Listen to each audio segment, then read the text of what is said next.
Good morning class. बेटा आपकी जो चैप्टर चल रहा है वो चैप्टर चल रहा है 11। ठीक है, आपका क्लास 11 चैप्टर 2 चल रहा है आपका। ठीक है, चैप्टर 2 में सबसे पहला जो चैप्टर का नाम है वो है formation of business organisation. Formation of business organisation. ठीक है, इस चैप्टर में हमने जो टॉपिक कवर करने थे वो करने थे sole proprietorship, partnership organisation, joint family business, cooperative societies, company organisation, formation और चॉइसेस। तो चॉइसेस टॉपिक है वो आपका कट गया है। ठीक है, तो आपके केवल 6 ही टॉपिक्स हैं इसके अंदर जो हमने कवर अप करने हैं। इसमें से जो जो हमने पढ़ चुके हैं वो देख लेते हैं क्या क्या पढ़ चुके हैं हम चैप्टर। हमने इसके अंदर फॉर्म्स ऑफ बिजनेस ऑर्गेनाइजेशन में सबसे पहले सोल प्रोप्राइटरशिप जो है इसको बोलते हैं एकल व्यवसाय, ये हम कंप्लीट कर चुके हैं। ठीक है, इसके बाद इसमें हमने इसकी फॉर्म्स सोल प्रोप्राइटरशिप में कौन कौन सी फॉर्म मतलब जो बिजनेस ऑर्गेनाइजेशन है उसमें कौन कौन सी फॉर्म्स है हमारी वो हम कर चुके हैं। ठीक है, इसका सोल प्रोप्राइटरशिप का मीनिंग, डेफिनेशंस, फीचर्स ये कंप्लीट कर चुके हैं हम। इसके मेरिट्स, ठीक है,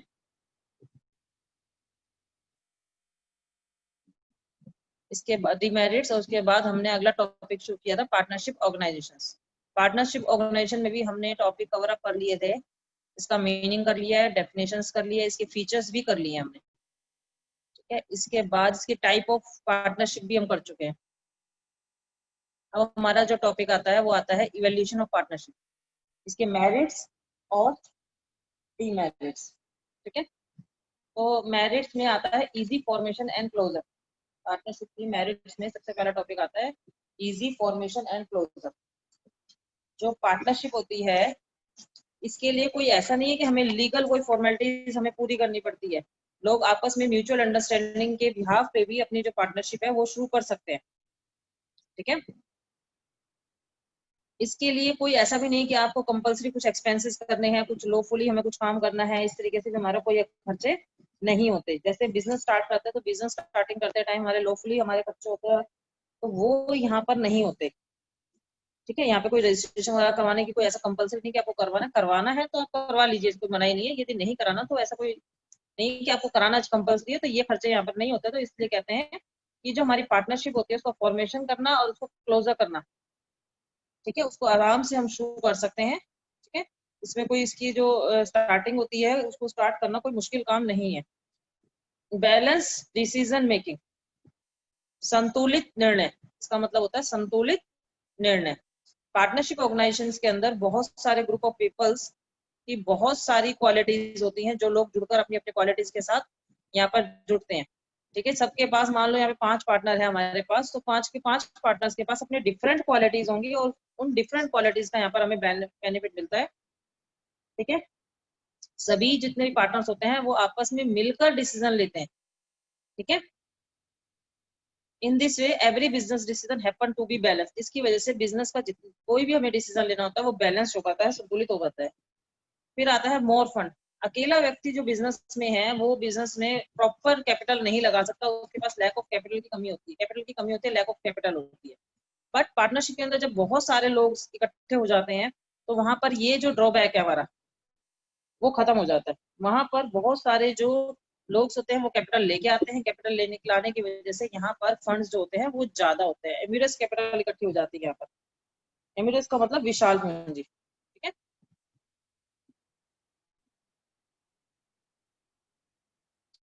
आगे आता है शेयरिंग रिस्क।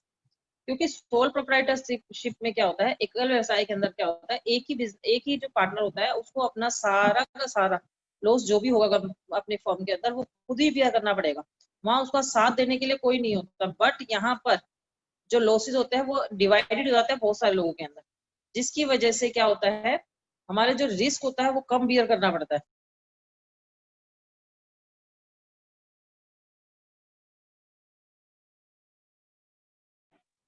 तो बड़े से बड़ा रिस्क को हम यहाँ बियर कर पाते हैं। सीक्रेसी, गोपनीयता। सीक्रेसी का मतलब होता है गोपनीयता। Accounts of partnership firm are not presented before the public, क्योंकि यहाँ पर जो पार्टनरशिप के जितने भी आप अकाउंट्स प्रिपेयर करोगे वो पब्लिक में दिखाने नहीं होते। तो जिसकी वजह से क्या होता है, जैसे कंपनीज होती हैं बड़ी बड़ी, उनको अपने अकाउंट ऑडिटिंग के लिए या पेपर्स में, न्यूज़पेपर्स में दिखाने होते हैं, बट यहाँ पर पार्टनरशिप के अंदर जो फर्म के अकाउंट्स होते हैं वो पब्लिक में नहीं दिखाने होते, जिसकी वजह से फर्म के अंदर क्या पड़ी जाती है, गोपनीयता, सीक्रेसी बनी जाती है। तुलना किसके हिसाब से की उन्होंने, कंपनी के हिसाब से। सोल प्रोप्राइटरशिप की जितनी तो नहीं रहेगी सीक्रेसी, बट कंपनीज के अकॉर्डिंग यहाँ पर जो फर्म होती है उसके अंदर सीक्रेसी, गोपनीयता रहती है। जहां इतने फायदे हैं पार्टनरशिप के, साझेदारी के, वहां पर कुछ लिमिटेशंस भी है, कुछ सीमाएं भी हैं। कुछ जगह पर पार्टनरशिप थोड़ी सी फेल होती नजर आती है। वो कौन कौन से स्टेप्स हैं? सबसे पहला है अनलिमिटेड लायबिलिटीज। जिस तरीके से सोल प्रोप्राइटरशिप में हर एक, मतलब जो भी कोई फर्म चलाता है उसको यदि फर्म के अंदर नुकसान हो जाए तो उसकी पर्सनल प्रॉपर्टीज ली जा सकती है, उसी तरीके से पार्टनरशिप में भी हर एक पार्टनर की जो लायबिलिटीज होती है वो अनलिमिटेड होती है। इसका कहने का मतलब है, यदि आपको लॉसेस हो गए ज्यादा, जितनी आपने कैपिटल लगाई हुई है, जितना आपने फर्म में पैसा लगाया उससे ज्यादा आपको लॉसेस होते हैं, तो वो आपके लॉसेस आपकी पर्सनल प्रॉपर्टीज से पूरे किए जा सकते हैं। ठीक है। जो आपकी क्रेडिटर्स हैं, जिसने भी आपसे पैसा लेना है, रिकवर करना है, वो आपकी पर्सनल प्रॉपर्टीज, हर एक पार्टनर की पर्सनल प्रॉपर्टीज को यहाँ पर वो कलेक्टिव इकट्ठी कर सकता है। Limited resources. लिमिटेड रिसोर्सेज का मतलब है, एज ए कंपैरिजन यदि हम करते हैं तो यहाँ पर जो पार्टनर्स की संख्या होती है वो लिमिटेड होती है, जिसकी वजह से लिमिटेड पार्टनर होंगे तो लिमिटेड ही वो पैसा लेके आ पाएंगे। अनलिमिटेड बंदे होते हैं कंपनीज के अंदर, बहुत ज्यादा पर्सन होते हैं, जिसकी वजह से वहां पर छोटी छोटी अमाउंट भी, जिनका छोटा छोटा हिस्सा होता है वो बड़ी अमाउंट के रूप में डाइवर्ट हो जाता है। बट पार्टनरशिप के अंदर जो फाइनेंशियल रिसोर्सेज है वो एज कंपैरिजन कम रहते हैं, जिसकी वजह से उन्हें लोन लेने पड़ते हैं बड़े बड़े। ठीक है, क्लियर। और जिस टाइम आपकी फर्म स्टार्ट होती है उस टाइम फर्म के जो रिसोर्सेज होते हैं वो कम होने की वजह से तो फर्म के बिजनेस में एक्सपेंशन में दिक्कत आती है। In such a situation the limit to provide finance has almost ended in case of old partners, and new partner also cannot be admitted beyond credit certain limits. अब पुराने partners की limit खत्म हो गई पैसा लाने की, अब उनको नया पार्टनर लेके आना है, बट पार्टनरशिप के एग्रीमेंट के अकॉर्डिंग 50% से ऊपर वो नहीं जोड़ सकते। तो वो 51 वाला जो पर्सन है उसको अपने फॉर्म में नहीं ला सकते, जिसकी वजह से उसकी कैपिटल हमारे यहाँ पर यूज नहीं होगी, और वो कैपिटल का जो हमारा एक दायरा है लिमिटेड रह जाएगा। Hence, the partnership system is not useful in the respect of continuous developing business, a big size business. जहाँ पे हम बड़े साइज के बिजनेस की बात करते हैं वहां पर पार्टनरशिप ज्यादा कामयाब नहीं है। Lack of harmony. हार्मनी का मतलब होता है एक दूसरे के बीच में कोऑर्डिनेशन की कमी। यहाँ पर आपको पता है कि पार्टनरशिप के अंदर जितने भी पार्टनर्स होते हैं वो एजेंट और प्रोप्राइटर, प्रिंसिपल, दोनों के हिसाब से काम करते हैं। तो जो पार्टनर होते हैं वो एजेंट के तौर पर कम काम करके प्रिंसिपल के तौर पर ज्यादा काम करते हैं। वो कंपनी के मालिक होते हैं तो वो अपने आप के अंदर जो फीलिंग आती है वो मालिक वाली ज्यादा आती है, जिसकी वजह से वो दूसरे जो अपना पार्टनर है उसके कोई भी ऑर्डर है वो फॉलो नहीं करना चाहते, जिसकी वजह से उनके बीच में जो समन्वय का अभाव होता है, हार्मनी का अभाव होता है। वो आपस में एक दूसरे के साथ ना तो म्यूचुअल अंडरस्टैंडिंग रखना चाहते हैं हो पाती है, ना एक दूसरे के ऊपर विश्वास होता है। यदि किसी पार्टनर की वजह से लॉस हो गया तो वो उस चीज को एक्सेप्ट नहीं कर पाते हैं कि उसका जो लॉस है वो जेन्युइन है या नहीं है, एक दूसरे के साथ सहयोग नहीं करते हैं। ठीक है, but where there are more people there can be difference of opinion. जहां पर बहुत ज्यादा लोग होते हैं वहां पर उनके ओपिनियन में भी डिफरेंस आता है। जब वो किसी बात पे चर्चा करते हैं तो सबकी जो राय होती है वो अलग अलग होती है, which leads to discord and continuously there is a lack of coordination। जिसकी वजह से उनके बीच में जो कोऑर्डिनेशन की कमी बहुत ज्यादा हो जाती है। कई बार तो ऐसा होता है कि किसी टाइम पे वो डिसीजन ही नहीं ले पाते। ठीक है, और कई बार ज्यादा कोऑर्डिनेशन की कमी होने की वजह से उन्हें जो अपना बिजनेस है टाइम से पहले ही क्लोज करना पड़ता है। ठीक है, अगला टॉपिक है लैक ऑफ कंटिन्यूटी, निरंतरता का अभाव। निरंतरता का मतलब, अभाव का मतलब है जो हमारी साझेदारी है, जो हमारी पार्टनरशिप है, उसका जो एग्जिस्टेंस है वो अनसर्टेन है। जहां पर भी आपकी लैक ऑफ मनी की कमी आई या कोऑर्डिनेशन की कमी आई या कोई भी रीजन हुआ, किसी पार्टनर की डेथ हो गई, किसी पार्टनर की रिटायरमेंट हो गई, आपकी फर्म ऑटोमेटिकली बंद मानी जाएगी। यदि आपके में बैंक करप्सी आ गई, डेथ ऑफ पार्टनर हो गई, ठीक है, बैंक करप्सी मतलब होता है कि बैंक आपने लोन नहीं चुका पा रहे, ठीक है, कोई पार्टनर रिटायर हो गया, इन सभी कंडीशंस में आपको फर्म को बंद करना पड़ेगा, ठीक है। और कहाँ कई बार क्या होता है, दो पार्टनर मिलकर बिजनेस को चला रहे होते हैं, उनमें से किसी एक की डेथ हो जाए, ठीक है ना, तो जब एक पार्टनर रह जाएगा तो उससे भी पार्टनरशिप नहीं मानी जाती, वो पार्टनरशिप अपने ऑटोमेटिकली खत्म हो जाती है। कई बार पार्टनर दिवालिया हो गया, माइनर पार्टनर है डेथ, कुछ भी मतलब कुछ भी, कोई भी नोटिस, कोई भी प्री नोटिस की वजह से कोई भी ऐसा क्लोज हो गया जिसकी वजह से जो पार्टनरशिप एग्रीमेंट के खिलाफ है, आपकी पार्टनरशिप क्या होगी, बंद मानी जाएगी, ठीक है। और इसकी वजह से क्या होता है, जो आपके एम्प्लॉयज होते हैं, उनके जो कस्टमर्स होते हैं, वो भी इनकन्वीनियंस हो जाता है, उनको बहुत ज्यादा असुविधा का सामना करना पड़ता है। इनकन्वीनियंस का मतलब असुविधा का सामना करना पड़ता है, ठीक है। लैक ऑफ पब्लिक फेथ, जनता के विश्वास का अभाव।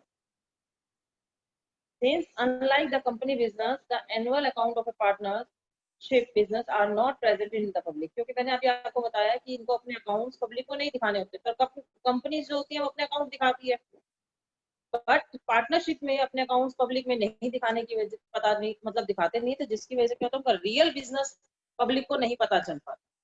और पब्लिक को जब रियल बिजनेस आपके बारे में नहीं पता, तो उनका फेथ आपके ऊपर नहीं बन पाएगा, ठीक है ना।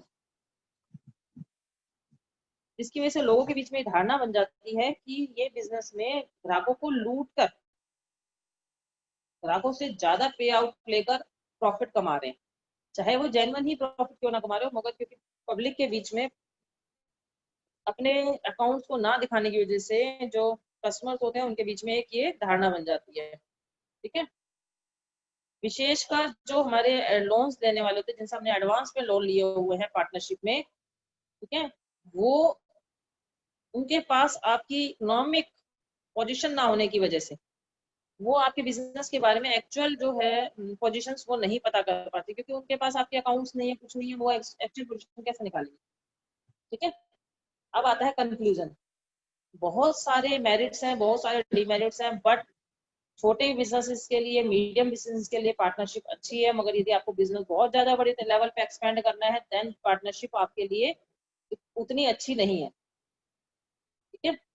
जब आपका बिजनेस मीडियम लेवल का होगा, ठीक है, वहां तक आपका बिजनेस म्यूचुअल अंडरस्टैंडिंग और गुडविल की वजह से सक्सेसफुल हो पाएगा, बट जहां पर बिजनेस का फॉर्मेशन बड़ा हो जाएगा, वहां पर पार्टनरशिप इतनी ज्यादा जिसे कहते हैं कि हम यूजफुल नहीं है।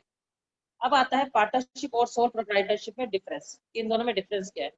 तो सबसे पहला डिफरेंस तो इनके नंबर के अकॉर्डिंग है कि इसके पास पार्टनरशिप में 2 पार्टनर्स मिनिमम हो, बिजनेस स्टार्ट किया जा सकता है, मैक्सिमम 50 पार्टनर्स को लेकर भी बिजनेस स्टार्ट किया जा सकता है, ठीक है। सोल प्रोप्राइटरशिप में केवल एक ही व्यक्ति होता है जो बिजनेस स्टार्ट करता है। एग्रीमेंट, यहाँ पर जो एग्रीमेंट होता है वो क्लियरली होता है सभी के बीच में, ठीक है।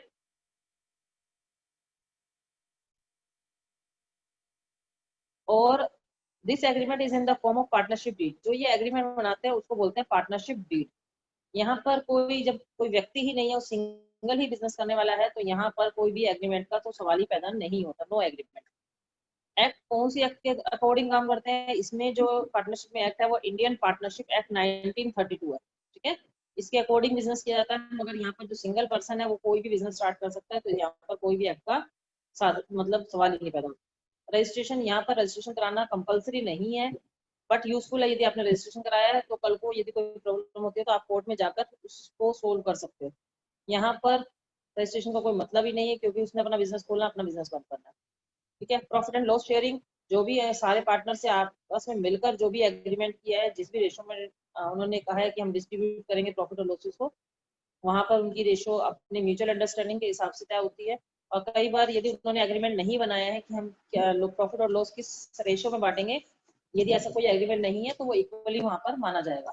बट सोल ट्रेडर्स के अंदर यहाँ पर जो प्रॉफिट एंड लॉस की जो रेशियोज होती है वो नहीं होती है, क्योंकि सारा ही लॉस एक ही व्यक्ति को, प्रॉफिट भी और लॉस भी एक ही व्यक्ति को बियर करना होता है। मैनेजमेंट यहाँ पर सब पार्टनर भी कर सकते हैं और सब पार्टनर आपस में सहमत करके एक पार्टनर के द्वारा भी बिजनेस को किया जा सकता है।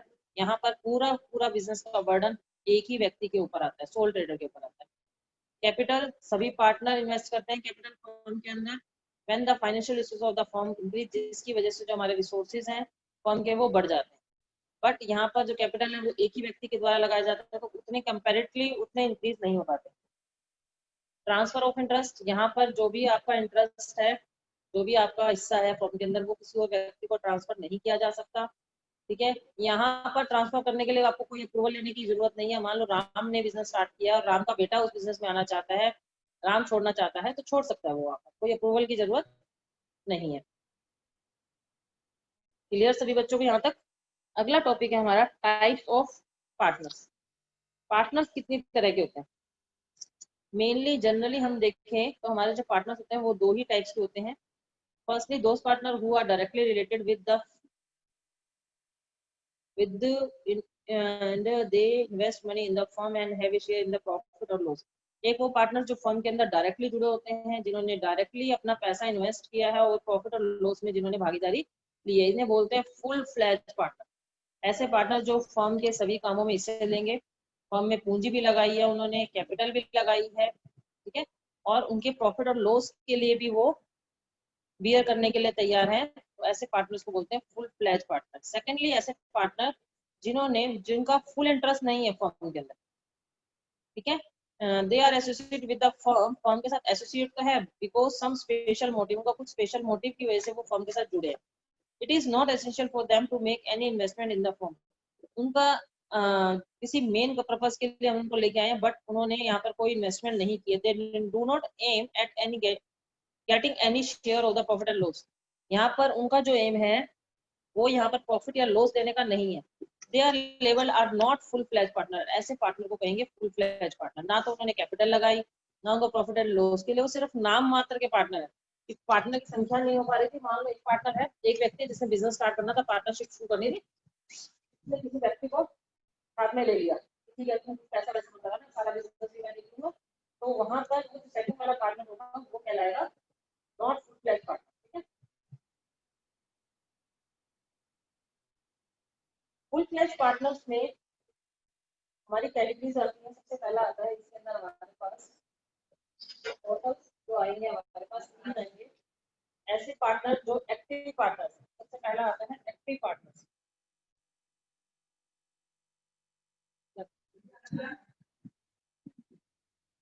एक्टिव पार्टनर ऐसे पार्टनर्स जो बिजनेस के एडमिनिस्ट्रेशन के टाइम पर एक्टिव थे। बिजनेस के जब हमारा बिजनेस का संचालन हुआ, बिजनेस स्टार्ट हुआ, उस टाइम पे वो टोटल पार्टिसिपेट कर रहे थे, तो ऐसे पार्टनर को हम एक्टिव पार्टनर कहेंगे। They invest money in the firm, उन्होंने पैसा भी लगाया फर्म के अंदर, कुछ हिस्सा भी है प्रॉफिट में। They are limited liability unlimited है। Each partner act as agent, वो पार्टनर एजेंट में काम कर रहे हैं, तो ऐसे पार्टनर को एक्टिव पार्टनर कहेंगे। Otherwise all the partners are responsible for their deal done as agent. वो अपना जो कार्य है वो एजेंट के तौर पर डील करते हैं। ठीक है,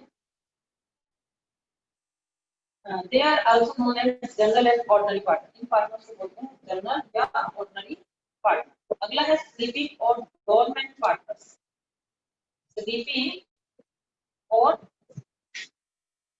डोरमेंट पार्टनर्स।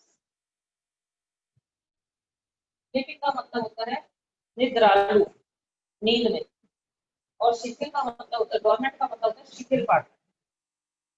स्लीपिंग और डोरमेंट पार्टनर आर दोस्त who do not have any active participate. उन्होंने कोई सक्रिय तौर पर भाग नहीं लिया एडमिशन के टाइम पे, संचालन के टाइम पे, एंड बट इन्वेस्ट मनी, उन्होंने पैसा तो लगाया मगर वो किसी तरीके का काम नहीं कर रहे हैं। Have a share in profit losses and unlimited liability. बस वो काम नहीं कर रहे हैं, उन्होंने पैसा भी लगाया है, प्रॉफिट एंड लॉस में हिस्सा भी है और अनलिमिटेड लायबिलिटी भी है। ऐसे पार्टनर को बोलेंगे डोरमेंट एंड स्लीपिंग पार्टनर। अगला आता है सीक्रेट पार्टनर। सीक्रेट पार्टनर वो साझेदार। A partner is known as a secret partner whose reaction of the firm is known to the general public वह साझेदार जिसकी फर्म के साथ संबंध की आम जनता को जानकारी नहीं होती कि आपके साथ वो पार्टनर काम कर रहा है। ऐसे पार्टनर जिनको आपने सीक्रेट रखा होगा वो अपने काम तो कर रहे हैं बट लोगों को नहीं पता उसके बारे में कि वो ऐसे पार्टनर काम कर रहा है। ठीक है, बाकी सब कुछ जो फीचर्स होंगे वो बाकी पार्टनर की तरह ही होंगे, बस जानकारी नहीं होगी पब्लिक में। वो इन्वेस्ट भी करेगा कैपिटल में, वो प्रॉफिट एंड लॉस में भी बियर करेगा, पार्ट भी लेगा मैनेजमेंट में, अनलिमिटेड लाइबिलिटीज भी होगी, बाकी सारे होंगे बट उसकी जो नॉलेज है वो पब्लिक को नहीं होगी। ऐसे पार्टनर को सीक्रेट पार्टनर। अब नॉट फुल फ्लैश पार्टनर देख लेते हैं कौन कौन से हैं ऐसे पार्टनर जो अपूर्ण तौर पर है। सबसे पहला होता है नॉमिनल पार्टनर, नाम मात्र के those partners who neither invest money nor a share to the profit and loss, ना तो उन्होंने प्रॉफिट एंड लॉस में कोई हिस्सा लिया है ना ही वो पैसा इन्वेस्ट कर रहे हैं। ठीक है, and also no role in the administration, और उन्होंने एडमिनिस्ट्रेशन में भी कोई भाग नहीं लिया है। तो ऐसे पार्टनर को हम कहेंगे nominal partner. The firm makes them partner to gain from their personal goodwill, उनकी अपनी पर्सनल गुडविल है, उस गुडविल का फायदा लगाने के लिए, उस गुडविल का नाम लेने के पर्पज से उन्होंने उसको पार्टनर के रूप में ऐसे हैंडल किया। सपोज करो एक वकील है जिसकी मार्केट में बहुत ज्यादा नाम चलता है, उसका वकील का बिजनेस बहुत अच्छा है, लोग उसके ऊपर बहुत फेथ करते हैं। अब उसको वकील का जो है वो फर्म को चाहिए, ठीक है ना, तो उसके पर्पज से उसने वकील को उसको अपने फर्म में ज्वाइन कर दिया, तो लोगों को उसकी पहचान मिल गई कि हाँ ये पर्सन है, इसकी बहुत अच्छी फेथ है, इसकी बहुत अच्छी वकील है, तो उसका फायदा उनको प्रॉफिट कमाने के टाइम भी मिलता है। ठीक है, तो they have not direct relation, उसका कोई डायरेक्ट रिलेशन नहीं है फर्म के साथ, but answerable to other parties at the other active partner। But जैसे और पार्टनर्स फर्म के answerable होते हैं लोगों के साथ, वैसे ही वो भी answerable है, कोई क्वेश्चन पूछना है तो वो उसका आंसर देगा। ठीक है, it is because it has a special attachment with the firm। for example, a father become partner, एक फादर को पार्टनर बना दिया गया because his son is running the business, उसका बेटा बिजनेस चला रहा है। अब फादर की गुडविल मार्केट में ऑलरेडी है, बेटा बिजनेस चला रहा है, तो यहाँ पर बेटे को अपने पिता की कमाई हुई गुडविल का फायदा मिलेगा, लोग उसके नाम से जानेंगे। ठीक है ना, तो ये होता है नॉमिनल पार्टनर। पार्टनर बाय एस्ट्रोपेल और होल्डिंग आउट, एस्ट्रोपेल और होल्डिंग आउट, प्रदर्शन द्वारा साझेदार, होल्डिंग आउट मतलब प्रदर्शन द्वारा साझेदार। एक person who has no partnership in the firm but got conduct highlighted him as a partner, कुछ ऐसे पर्सन होते हैं जो पार्टनर नहीं होते बट कई बार वो इस तरीके से बातचीत करते हैं कि वो लगते हैं कि इस फर्म में वो काम करते हैं, इस फर्म के वो पार्टनर हैं। ठीक है, it is important to bring out that in any party provide a loan to the firm, इसकी वजह से कई बार उनकी पार्टी, कोई भी पार्टी उनको बाहर का जो पक्षकार है उसको लोन दे देता है, because speech conduct such conduct, then he will able to discharge that in the same manner as other partner will be। उसके प्रदर्शन की वजह से फर्म को कोई भी पर्सन लोन देने के लिए तैयार हो जाता है, तो वो ये कहता है कि जैसे और पार्टनर्स यदि लोन नहीं चुका पाते तो मैं चुकाऊंगा। वहां पर उसके जो वर्ड्स होते हैं वो काम करते हैं। Later on such A partner can not deny the truth of his not being a partner, और सभी पार्टनर मना भी नहीं करते कि हमारे यहाँ पर पार्टनर, क्योंकि वो पार्टनर नहीं है, बट उसकी जो बोले गए वर्ड्स हैं, उसके जो प्रदर्शन है वो इस तरीके से है, वो लगता है कि उनका वो पार्टनर। लिमिटेड पार्टनर, सीमित पार्टनर। लिमिटेड पार्टनर में क्या होता है कि ऐसे पार्टनर जिसकी जो लायबिलिटीज होती है वो लिमिटेड होती है, उसकी ट्रस्टी प्रॉपर्टीज जितना उसने फॉर्म में पैसा लगाया केवल यदि नुकसान होगा तो वहीं तक हम उसका यूज कर सकते हैं, बाकी जो लॉस होगा अदर पार्टनर को बियर करना होता है। ठीक है, in other word if the firm face any losses then he is able only the extent of his invested money, उसकी जो पैसा है केवल जो पैसा इन्वेस्ट किया बिजनेस में केवल वहां तक वो लाइबल है लॉसेस को पूरा करने के लिए। he has no right to take part in the administration, उसको एडमिनिस्ट्रेशन में भाग लेने का हिस्सा नहीं मिलता, इस वजह से such a partnership must have to at least one partner having unlimited liability। But यदि आपने लिमिटेड लाइबिलिटीज वाली पार्टनरशिप बनाई हुई है तो कम से कम एक पार्टनर उनमें ऐसा होना चाहिए जिसकी लाइबिलिटीज अनलिमिटेड हो। ठीक है, अगला आता है minor partner.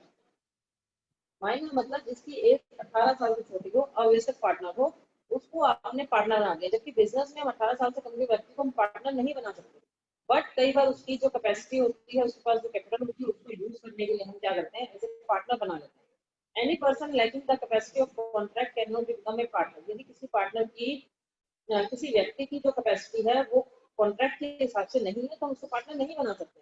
On this basis एक minor can not be partner, इस हिसाब से तो एक माइनर पार्टनर बनेगा ही। But according to the provision of Indian partnership act 1932 a minor can be partner in the profit of the firm if all the partners give their constant। यदि partnership act की बात करें तो उसमें ये बनाया गया है कि पार्टनर माइनर को भी हम पार्टनर बना सकते हैं, जैसे ऑल पार्टनर्स फर्म में हिस्सा लेने के लिए पार्टनर बनते हैं ऐसे वो भी बन सकता है। It should be kept in mind that if minor has no share in the loss, यदि आपके फर्म में लॉस होता है तो माइनर के हिस्से में लॉस नहीं मिलेगा, उसको केवल और केवल प्रॉफिट ही हिस्सा मिलता है। ही हैज लिमिटेड लायबिलिटी, उसकी जो लायबिलिटी होती है वो लिमिटेड होती है, जितना पैसा वो फर्म में लगाता है केवल उतना ही पैसा वो उसका मतलब लॉसेस से कवर किया जा सकता है। Partners in A profit only, ऐसे पार्टनर्स जिनका नुकसान में कोई हिस्सा नहीं होता। हमने स्टार्टिंग में बता दिया कि आपको यदि प्रॉफिट होगा तो ही आप पार्टनर बनोगे, लॉसेस होगा पार्टनर नहीं होगा, ये ऐसे पार्टनर को कहेंगे partners in profit only. Such A type of A partner is different from A minor partner. ये पार्टनर जो है माइनर पार्टनर से अलग है, ये मेजर पार्टनर भी हो सकते हैं, इनकी एज 18 साल से ऊपर हो सकती है, ठीक है। He has only the share of the firm, ये केवल प्रॉफिट कमाने के लिए फॉर्म में लिया है, but he has unlimited liability like all the partners. But कई बार क्या होता है जब फर्म बंद करने का टाइम आता है, लॉसेस बहुत जाते हैं, उस टाइम पर इनकी लायबिलिटीज क्या होती है, अनलिमिटेड लायबिलिटी होती है, जिनकी पेमेंट लॉसेस को पूरा करने के लिए पर्सनल प्रॉपर्टीज हायर की जा सकती है, ठीक है। बट इनको यहाँ पर एडमिनिस्ट्रेशन में भाग लेने में इनको कोई राइट्स नहीं होता, वो एडमिनिस्ट्रेशन में कोई भी हमारे बिजनेस का रुझान है उसमें ये भाग नहीं ले सकते, ठीक है। अब एक क्वेश्चन अराइज होता है, क्या एक माइनर को पार्टनर बनाया जा सकता है? जैसे हमने ऊपर बनाया बोला है कि जिसकी भी 18 से कम एज है, क्या उसको इस कैटेगरी में शामिल किया जा सकता है? एक person less than age of 18 comes the category of a minor, जिसकी भी एज 18 साल से छोटी है वो माइनर कैटेगरी में है। The main feature of a minor is that he lack the capacity to entire in the contract, क्योंकि माइनर कभी भी कॉन्ट्रैक्ट के हिसाब से उसकी जो कैपेसिटी होती है वो कम होती है। Other word the contract sign with the minor is completely void, वैध नहीं। यदि हम किसी भी माइनर के साथ कोई हम अनुबंध करते हैं, कोई कॉन्ट्रैक्ट साइन करते हैं तो वो वॉइड है, वॉइड का मतलब होता है व्यर्थ है। It means a minor refuse to fulfil the promise done to other parties, क्योंकि ऐसा इसलिए कहा गया है क्योंकि यदि हमें किसी अदर पार्टी के साथ हमने कोई प्रॉमिस किया है तो वो मना कर सकता है कि नहीं ऐसा नहीं कहा गया, then that party cannot be moved the court for the implementation of the contract। तो उस टाइम पे जो पार्टी होगी जिसको ये मतलब इन्होंने मना किया है कि ऐसा काम नहीं होगा या ऐसा नहीं कहा हमने, उस टाइम पे वो अपनी बात पूरी कराने के लिए कोर्ट में नहीं जा सकती माइनर के केस। तो now the question arise whether a minor can be partner of the firm. तो ऐसी कंडीशन में जब उसकी बात को कोर्ट में नहीं ले जा सकता तो क्या उसको पार्टनर बनाया जा सकता है? If yes what will his rights और ड्यूटीज, उस केस में उसकी राइट्स क्या होंगे और ड्यूटीज क्या होंगे? Partnership established by a contract thus only the person has become a partner who satisfies the prerequisites of the contract. On the basis it can be concluded that a minor cannot be a partner। जैसे जब हम firm को start करते हैं, establish करते हैं, उस time पे कॉन्ट्रैक्ट होता है जिसमें उसी व्यक्ति को हम पार्टनर बना सकते हैं जिसमें कॉन्ट्रैक्ट करने की क्षमता हो। तो इसके आधार पर तो माइनर पार्टनर नहीं हो सकता, यदि इसमें कॉन्ट्रैक्ट करने की क्षमता नहीं है तो माइनर पार्टनर नहीं हो सकता। But according to Section 30 of Indian Partnership Act 1932, a minor cannot be a partner, but he can make a partner to in the profit। वो वैसे पार्टनर नहीं है, बट उसको प्रॉफिट के लिए, केवल प्रॉफिट के लिए उसको पार्टनर बनाया जा सकता है, ठीक है। The consent of all the partners, यदि सभी पार्टनर तैयार है तो केवल प्रॉफिट के लिए उसको पार्टनर बनाया जा सकता है, और उसे जो कहेंगे उसे फुल पार्टनर या फुल फ्लैट पार्टनर की कैटेगरी में नहीं कहेंगे, ठीक है। तो उसके जो लायबिलिटीज होंगी वो कौन कौन सी होंगी?